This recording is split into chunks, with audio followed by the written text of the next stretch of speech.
eta ongitorriak saio berri batera. Gaur uztailak 21 astelena da eta elkarrizketa bakarra izango dugu. Gaurkoan Lilo musika taldeko bikide izango ditugu, Maria Mateo abeslaria eta Peio Iturria bateria jolea. Atzo talde honek kontzertua eskaini zuen Zugarramurdiko leizeetan, goizeko 12etan, eta esperientzia kontatzera datoz. Baina elkarrizketa honekin hasi baino lehen, goazen gure betiko edukia ikustera.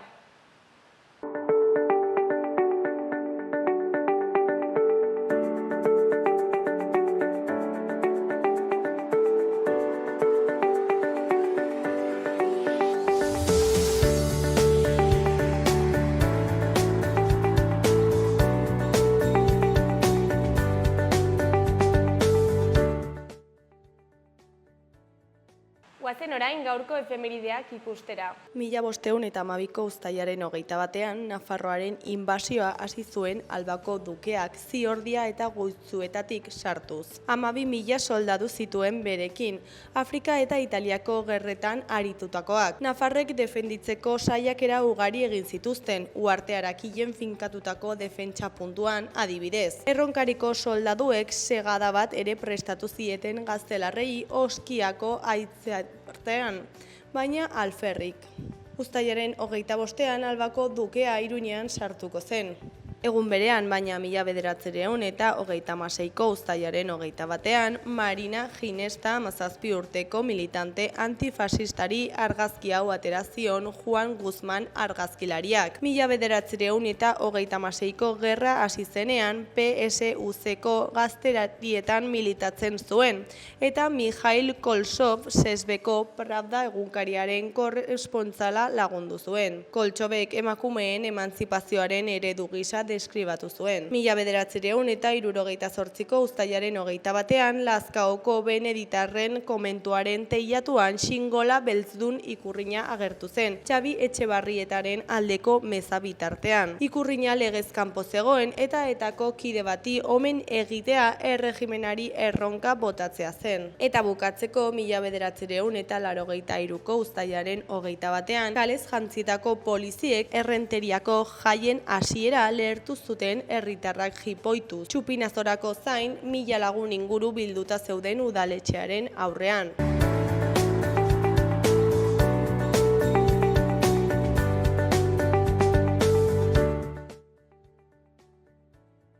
Ikus dezagun gaurko egunkarien azalek zer dioten. Diario de Noticias egunkarian horrela dio lerroburu nagusiak. Gizon bat itota hilda esan eta beste bat ales besen. Fernando Villakoa ostalaria 59 urtekoa eta Zangotzako Yamaguchi hotelaren jabea. Padel surfa egiten ari zen urtegian. Zakaria B 19 urtekoa eta Herriberrako bizilaguna ondo eza izan zuen udal igerilekuan banatzen ari zenean. Argazki nagusian atzo Elizondon ospatu zen Baztandarren biltzarren une bat. Honen titularrean Baztandarren biltzarrak Elizondo bete du. Hori koloreko berrian Luis Zabaltzak bere hautagaitza moldatuko du eta Manuel Piquer ez da bertan izango. Goiko aldean dagoen berrian zerga agintaritzak Nafarroa ohartarazi du, gastu araua ez betetzeagatik. Eskuineko zutabean lau berri ditugu. Alde batetik epaileak Montoro jotzen du irabazia ziurtatzen zuen agintaritzat. Beste alde batetik Zerdan Jarena epaile polemikoarekin gurutzatzen da. Jarraian Trumpek 6 hilabete bete ditu etxe zurian, polemika eta arroputzakeria artean. Amaitzeko 1800 pertsona baino gehiago elkartu dira Auroro kontzentrazioan. Diario de Navarra egunkarian horrela dio lerroburu nagusiak. 2 hildako Esako urtegian eta Alesbeko igerilukuetan.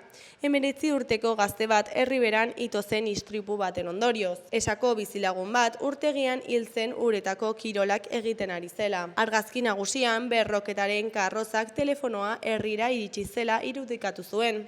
Honen titularrean, historiarekin hitzordua. Baztandarren biltzarrak garai urrun eta hurbilak gogoratzen ditu. Erdian gorri kolorez nabarmenduta dagoen berriak horrela dio. Soldata altu eta basuen arteko aldea handitzen ari da Nafarroan. Honen behean dagoen berrian, aurreztetik mailegu bat eskatzera gure bizitzako oporrak izateko. Horrela aldatu da urteekin ezoiko gastuari aurre egiteko dugun modua. Goiko aldera bagoaz, batetik Diana Iniesta zoritzarrean etenik ez duen artea. Bestetik Jesus Aresoren etorkizuna. Azkenik Estibaliz Sagardoi Biker Nafarra Espainiako hirukoa. Gara egunkarian, titular nagusian, Alberto Lafuente garraio sanitarioko bidean enpresa publikoko zuzendari gerentearen arabera, kudeaketa publikoa pribatua bezain eraginkorra edo eraginkorragoa izan daiteke. Argazki nagusian, atzo Elizondon ospatu zen baztandarren biltzarren une bat dugu.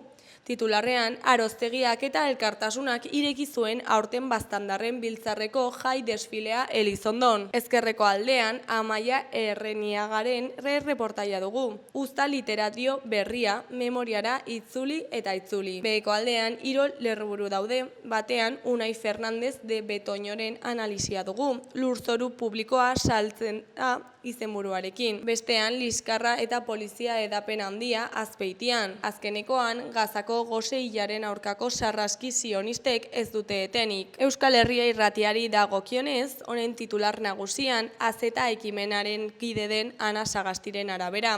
Jasan ezina da San Ferminetan pixaren kiratsa eta etengabeko soinua. Alde zaharreko ekimeneko Ana Sagastirekin hitz egin du Euskal Herria Irratiak, bertako bizilagunek San Ferminak nola bizi dituzten ezagutzeko.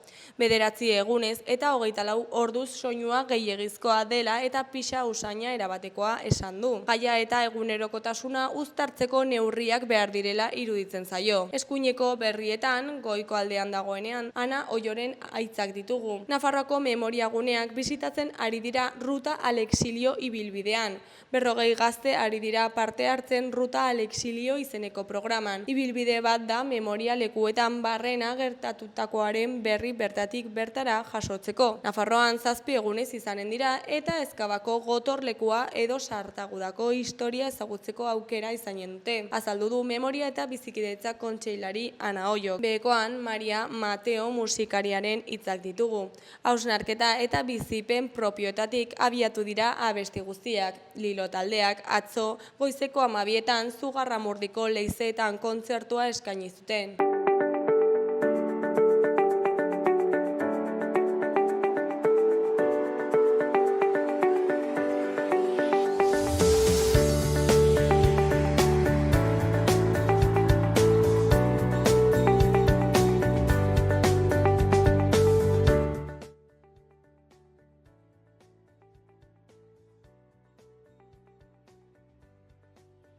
Kaixo, lehen aipatu egun bezala, orain Lilo taldeko Maria eta Peio ditugu. Kaixo, zer moduz? Egunon.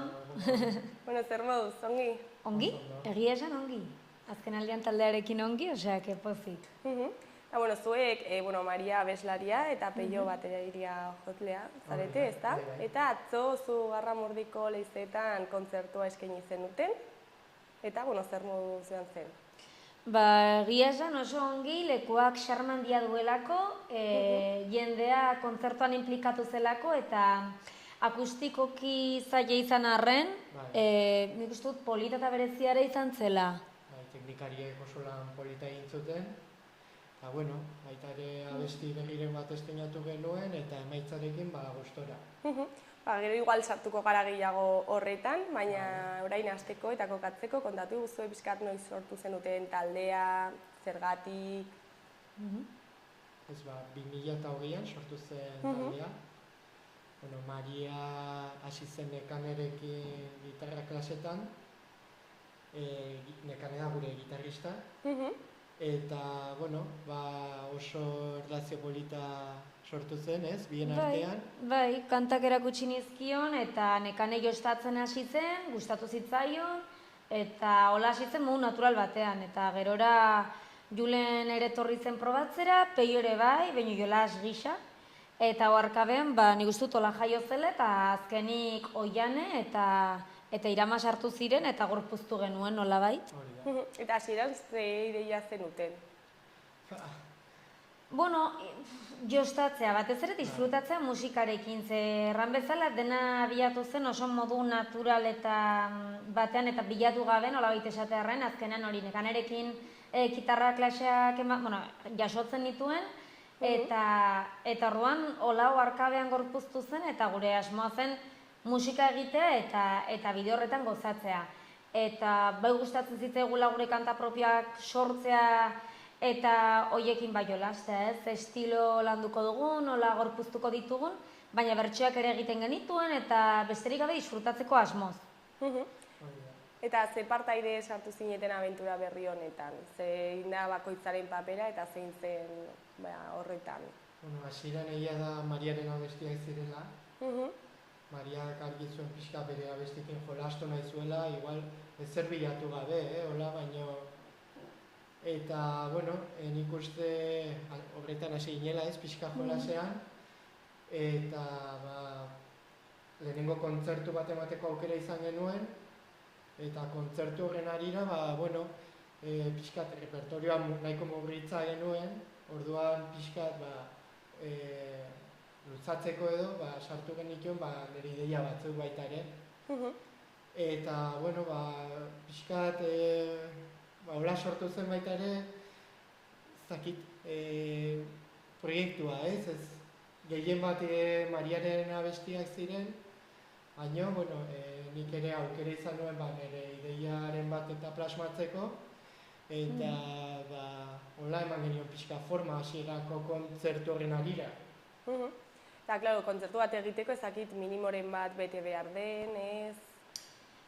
Bueno, bai, barruzu repertorio, gutxieneko repertorio bat, ez bada zure kanta propioekin, pues igual ez, bertsioekin osatu, bueno, ez dakit, eskatzen dizutenaren araberako kontzertua eskaini ahal izateko. Egia da gure kasuan ez dugula zailtasunik izan, erran bezala lehenengo kontzertua osatzeko sartu genituen 4 bertsio, okerrez panabi, eta ordu eta 4 ordeneko iraupena izan zuen, eta ordutik gero pandemiak harrapatu gintuen, zegu justu hasi ginen pandemia aurretik, pandemian jarraitu genuen gogoz gainera, eta orduan pandemia ostean genituen nahikoa kanta kontzertu bat eman ahal izateko. Orduan zentzu horretan ez dugu zailtasunik izan, gozatu dugulako.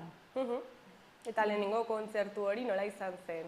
Nahiko berezia esan. Justo zen, hor geunden, konfinatu bai ala ez, eta orduan izan zen txanterako biltokin. Eta oso berezia, polita, ia da publikoa eta eserita egon martzuela. Eta, bueno, nahiko urduri geunden, egia esan, nahiko, bueno, 4 ginen orduan, eta, bueno, Mariak ere bere garaian pianoa jo zuen, kontzertu hortan, teklaren bat eta, bueno, nahiko abenturatu ginen, baina, bueno, osartu ginen hori aurrera ateratzera, eta pozik, etzen kontzerturik onena izan, baina oso, bueno, maitasunez edo gogoratzen den gauza bada. Bai, ze konfinatu gintuzten aurreko egunean izan zen, bazegoen aforo mugatu 20 pertsona, eta tartean metro bateko olako tartea izan bartzuten, eta musukoa jantzita, ez?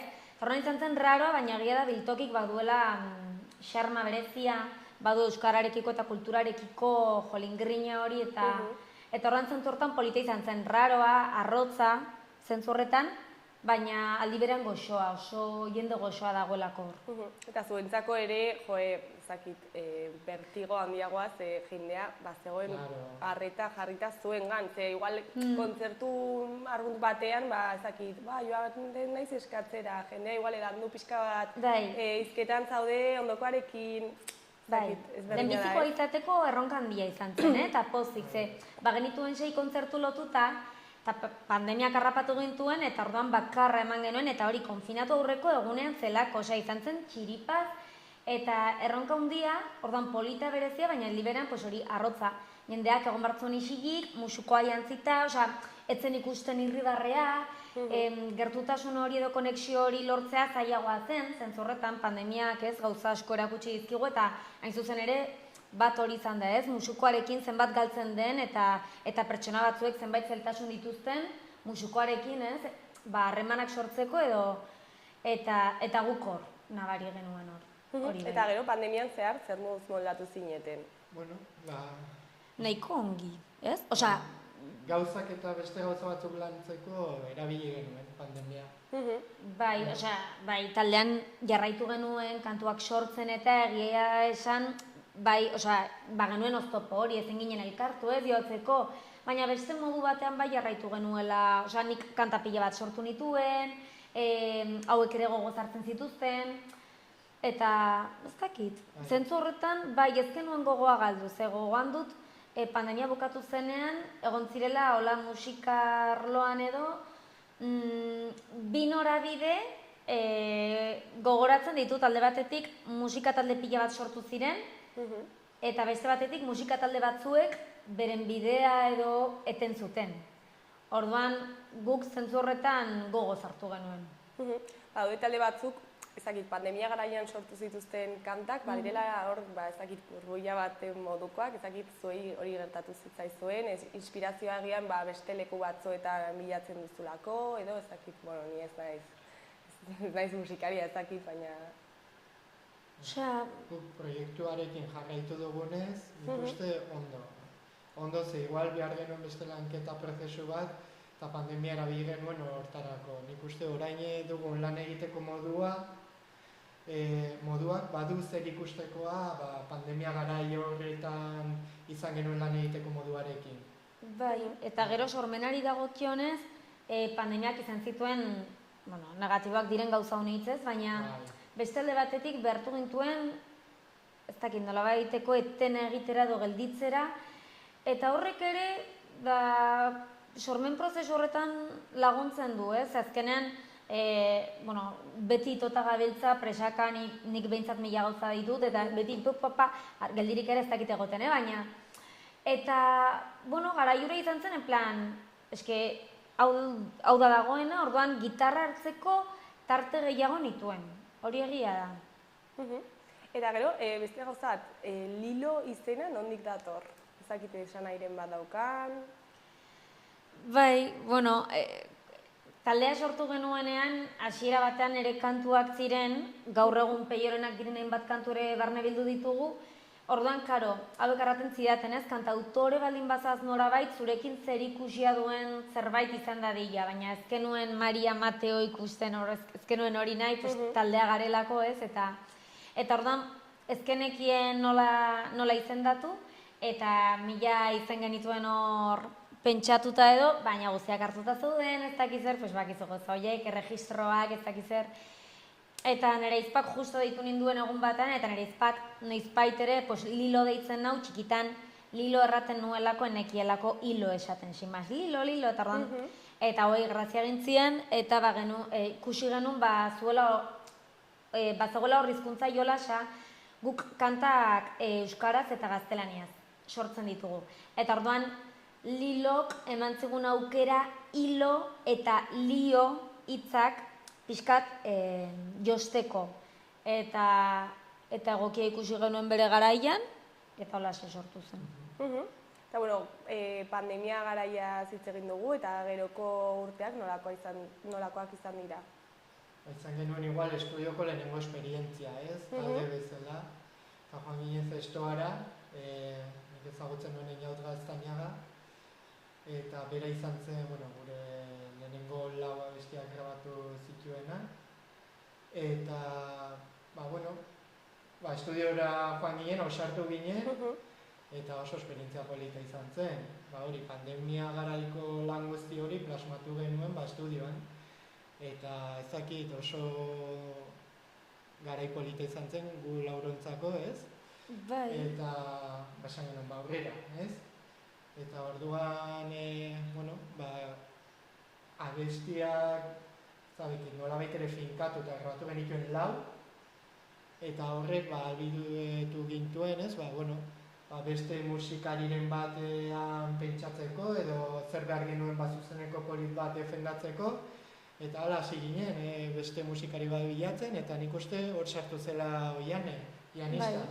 Izan ziren oso urte politak, izan dira, eta aldi berean gogorrak. Alde batetik hori sortu genuelako sekulako harremana, bi musikari berri sartu ziren taldera, baina bestetik badago ikusten ez den atal bat, burokratikoa dena, eta registratu hartzen nuen dena, egin bartzen dituen 1000 paper, ogasunarekin ez dakitzen bat 1000 kontu, orduan ikusi genuen ere alde, ilun ez dakit, edo, ezkutuko alde hori ezagutzen ez dena, eta nik uste dut gogorrena dena, eta orduan disfrutatu dugu pila bat, ikasi dugu pila bat, eta sufritu dugu pila bat, zentzu horretan, baina polita izan da, osea, jarraitzen dugu horrek, nik uste dut horrek ja adierazten duela, pozik gaudela eta honekin aurrera egin nahi dugula.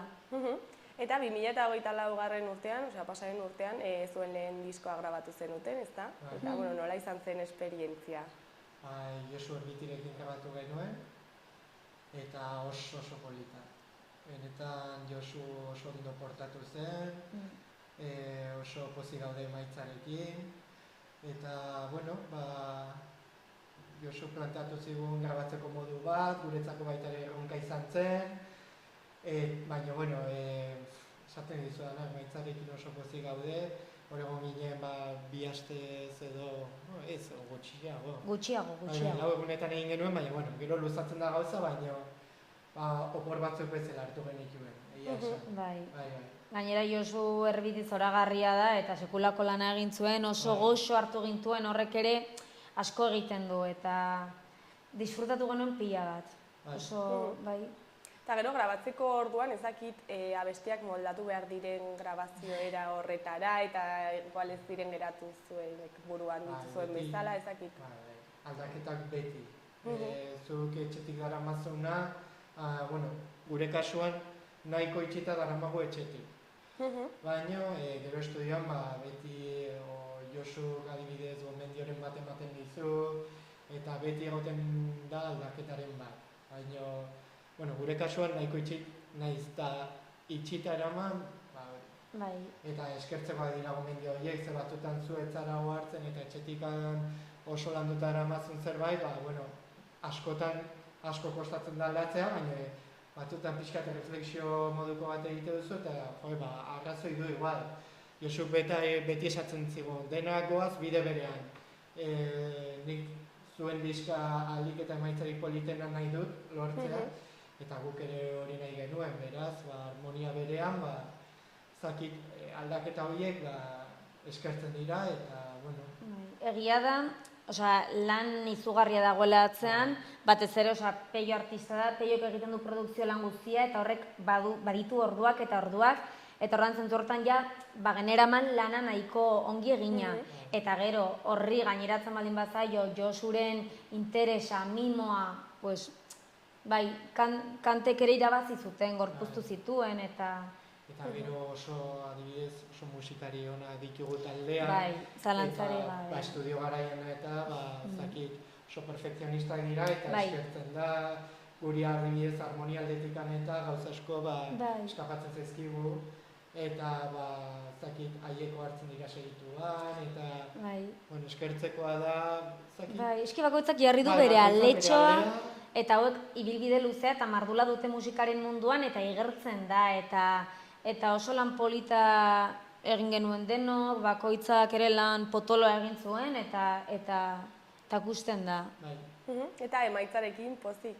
Nik dut oso orokorra ze guztiok pozik gelditu ginen, eta egindako aleginarekin, izandako emaitzekin, songi. Orain bigarren diskoarekin zaudete, ezta? Eta, zer moduz? Ondo? Bota. Ez, itzuli gara jatorrietara. Hasi ginen einautekin grabatzen, 4 abesti grabatu genituen. Eta, frogatzeagatik baita ere beste motatako soinu bat, erabaki dugu, disko honek, disko hau, testuan grabatzea berriro ere, eta hor gaude 2 tandetan egingo dugu, ez? Lehenengo tanda egin dugu, eta orain uztaila bukaeran berriro ere goaz. Eta, beste modu batean egiten du lan, baina baita ere oso pozik gaude.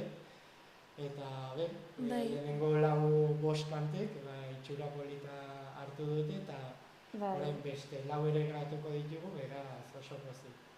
Inoz Gaztañaga gainera zoragarria da, bera ere, eta gogoz hartu dugu ere, zentzu hortan zorta handia dugu. Inguruan bada jende jatorra, langilea, trebea, eta aprobetxatzen ditugu gauzaiek. Eta estilo aldetik ezakit asko aldatu zuen 5 urte hauetan, edo estilo ezberdinak jorratzen dituzuen, ezakit? Egia da, klaro, 6 kide gara, eta nik hasierako ideia eramaten baldin badut ere, gero bakoitzak jartzen du bere aletxoa eta lan handiarekin gainera, eta mimo handiarekin. Eta orduan, karo, hori ikusten da, bakoitzaren estiloa, desberdina dela, baina horrek nik uste dut aberasgarritasuna ematen diela kantuei eta ez gara estilo bakar batera mugatzen. Eta nik uste dut hor ikusten dela, ez, pixka bat. Batzuek igual ikusten dute arazo bat bezala, ez? Diskoak izan behar duela nolabaiteko kontzeptu bat, egia da, nahikoa bestian hitza ditugula, baina nik uste badutela lotura puntu bat, baina, bueno, nik uste aniztasun puntu hori ere gustatzen zaigula. Igual ez duela diskak, bueno, beti izaten du kontzeptu bat, baina, bueno, gure kasutan ez da hola izaten ez da horren argia, baina pixkat, ez dakit, ez gara mugatzen, nola ere. Eta igual, ateratzen badira bi abesti oso ezberdin, zugu problemarik adibidez disko batean biak sartzeko, ez dakit. Eta zergatik izan daiteke arazo bat, ez dakit. Ez. Bueno, bada jendia eraten duena, ez? Pues jo, igual estilo bakarrera... Estilo bakarrera mugatzen baldin bazarete, igual hobe da, ze jendiari gustatzen baldin bazaio estilo hau, bertara joko du, baina aniztasuna handia baldin baduzu, igual, eske guri ateratzen zaiguela natural. Ni naiz mugatzen, nik estilo guztietatik edaten dut, entzutu denetarik, ikusten baldin baduzu nire remix Spotifykoa da, en plan. Bai, da oso, eta gero, klaro, seikide garela eta kantuak guztion artean gorpuzten ditugu. Eta hor bakoitzak ere bere gustuak eta estiloak ditu, orduan, egia da, batzuetan badagoela hor salda, baina guretzat salda hori positiboa da. Batzuetan zaila kantuak finkatzeko orduan, bakoitzak badu bere harrika da, bakoitzak badugu gure harrika da, baina polita da. Bueno, en la variedad está el gusto, esaten dute. Gure gustatzen zaigu.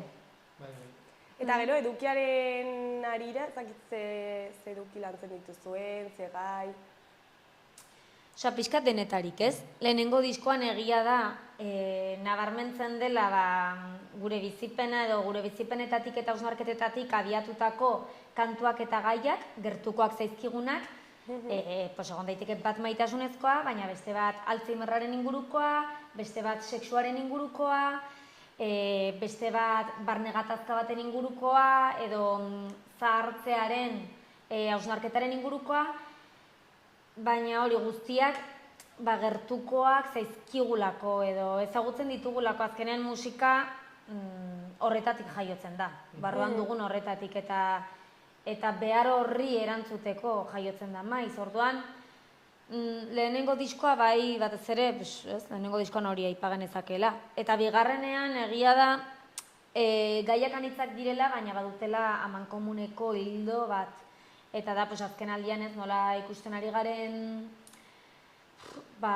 inguruan ez dena ilun, baina ez behar asko, berri txar asko, botere goza handia.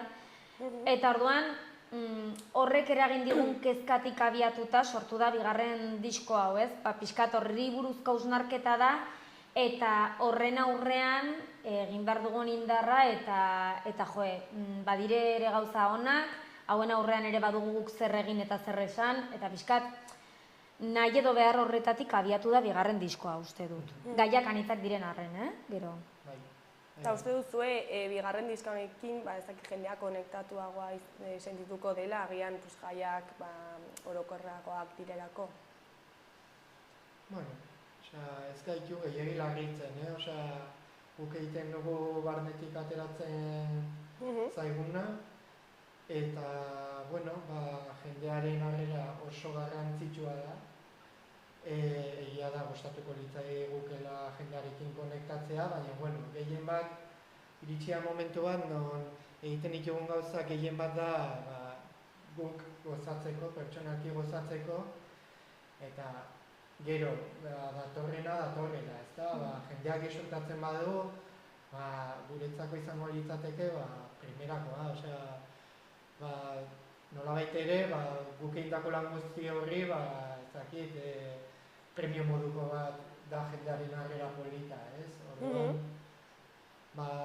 garrantzitsua da, ez dugu nahi egual gehiagi zentratu nahi zer pentsatzen duen jendeak, horrek ere baldintzatzen zaitu asko, eta, bueno, garrantzitsua izan arren, nik uste nahiko lasai gaudela lan egitean, nahi duguna pixkat egiten, nahi duguna burutzen, eta, bueno, Bai, beti egin dugu erreietatik atera zaiguna.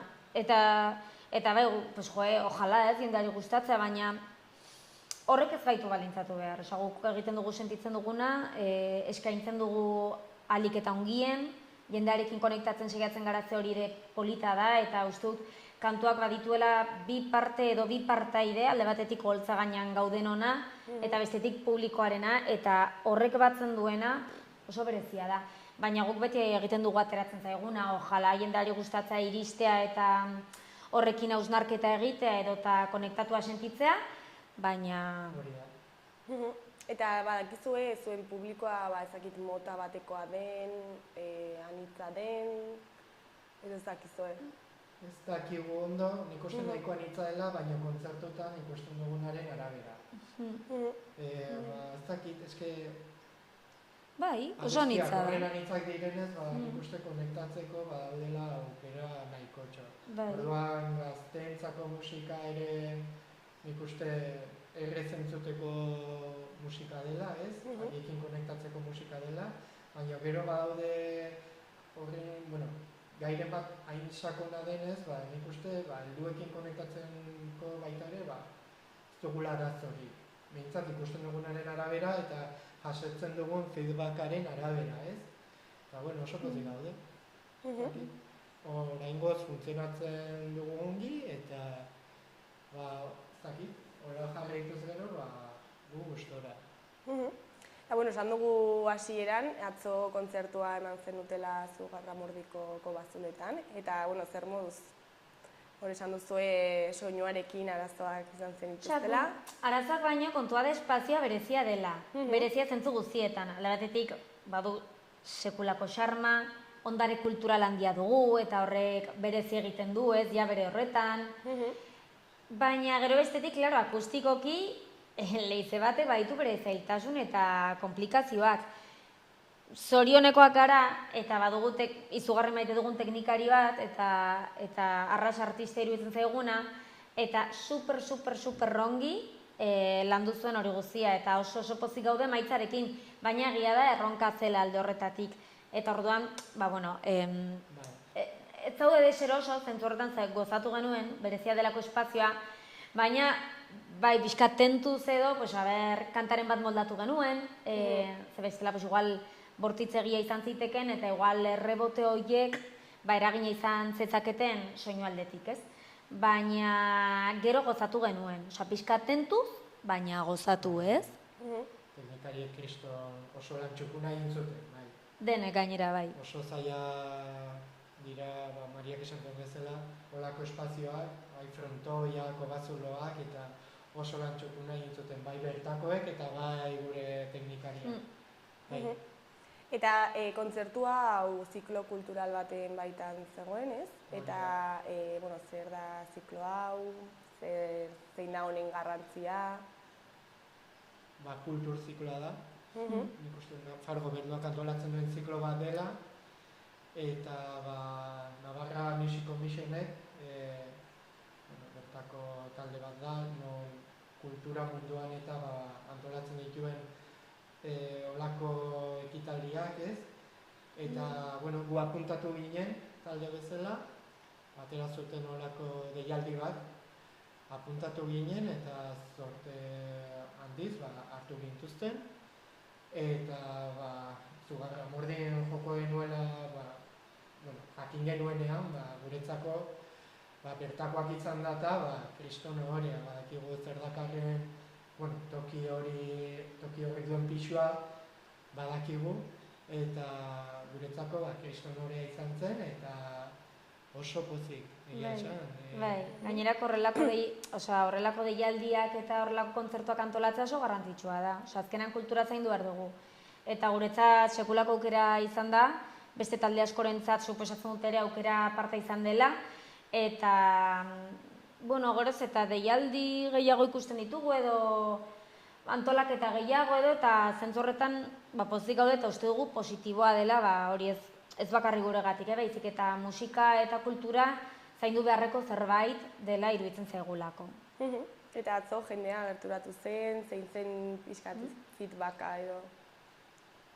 Positiboa, osea, jende nahiko etxo hurbildu zen, batzuk etorri ziren jakinda guk jo bar genuela, eta beste batzuk oharkabean, sartu zirelako lehizan, eta iba zer dago eta geldituko nahi zentzuten. Eta gero jendearen erantzuna oso positiboa izan zen, jendea hurbildu zen, polita izan zen, hori, baten bat etorri zitzegulako, eta nik kanta honekin konektatu dut, nik honekin ezakizar sentitu dut, eta hori super polita da, eta eskertzeko erabat. Osea, publikorik gabe, ez da berdinen inondik inora ere, eta eskertzekoa da publikoaren jarrera, implikazio eta gogo hori. Eta pixkat etorkizunera begira, ezakit proiektu dituzue, kontzertuak hori igual begibistan. Bai, kontzertuak baditugu orain, abuztuan pare bat garrantzitsuela pixkat Zaldi Zurin dugu, Kabaio Blankon, abuztuaren 28an, 29an baita ere Zizurren, gero irailean baditugu nahikotxo baita ere, ez? Lauan Barañainen, 27an Artzibarren, okerezpan abik. Kontzertua baditugu, egia da. Gero badugu bigarren diska bidean baita ere. Bideoklip bat ere atera nahiko genuke grabatzen ari garen abestiekin. Eta, badugu lan aurretik, motivazio puntu hori ere, behar dugu baita ere.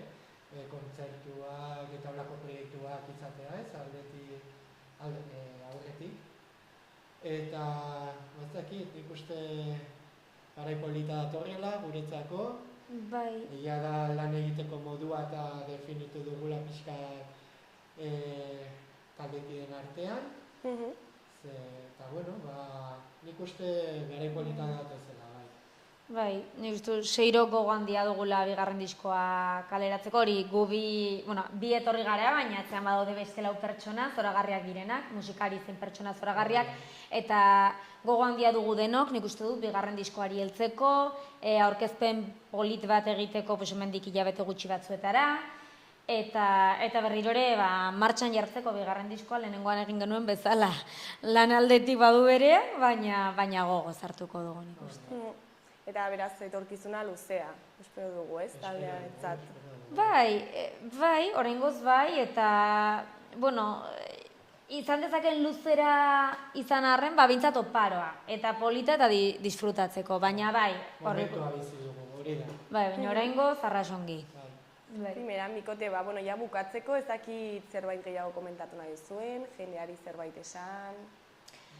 Ez dakit besterik gabe anima daitezela kontzertuak edo taldeak ezagutzera, ez? Batzutan igual mugatzen gara, ez? Igual hor parean ditugun horietara eta talde zoragarriak daude bai Nafarroan eta bai Euskal Herrian. Nik komendatuko nieke saltxeatzeko. Eta interesa baldin badute, 28an ostegunean Kabaio Blankon joko dugula. 7-8etan, uste dut, ostegunero kontzertu zoragarriak egiteetuzte, hurbil daitezela gurera edo besteren batera, 29an Zizurren, eta irailean Artzibarren, Barañainen, eta sare sozialetan iragarriko dugula Lilo_musik karekin. Eta hori, eta besterik gabe eskerrak eman ere bai, hemen ez dauden 4 taldekidei zoragarriak dira, eta zuei gonbidatzen. Oso gustora egon gara. Bai, eta horrelako talde berriak ezagutzera mateagatik, polita dela. Mila esker zuei, gurekin hitz egiteko tartetxo bat ateratzeagatik, eta zuen bilakaera ondo azaltzeagatik, eta ea zer moz datozen kontzertuak. Bai, esker mila zuei berriro ere. Ondo segi. Berdin, aio!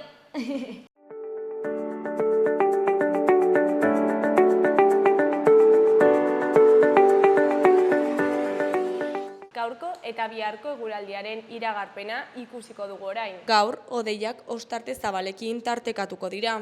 Goizean zerua garbiago egongo da eta arratsaldean iparraldeko haizearekin hodeiak sortuko dira. Batez ere Kantauri isurialdeko mendi inguruetan. Hegoaldean zerua oskarbi egongo da. Eguerditik aurrera iparraldetik edo ipar-mendebaldetik joko du haizeak eta indartu egingo da. Batez ere Araban eta Nafarroako hegoaldean. Temperatura maximoak atzeko maila berdintxoan geldituko dira. dira. 23-26 gradu artean kokatuko dira eta hegoaldean zertxobait altuagoak izango dira. Asteartean giroa eguzkitsua izango da eta temperaturak gora egingo du. Uda beteko giroa eta zerua ia oskarbi egongo da egunaren zati handi batean. Arratsaldeak aurrera egin ahala mendebaldetik hodeiak ugarituz joango dira.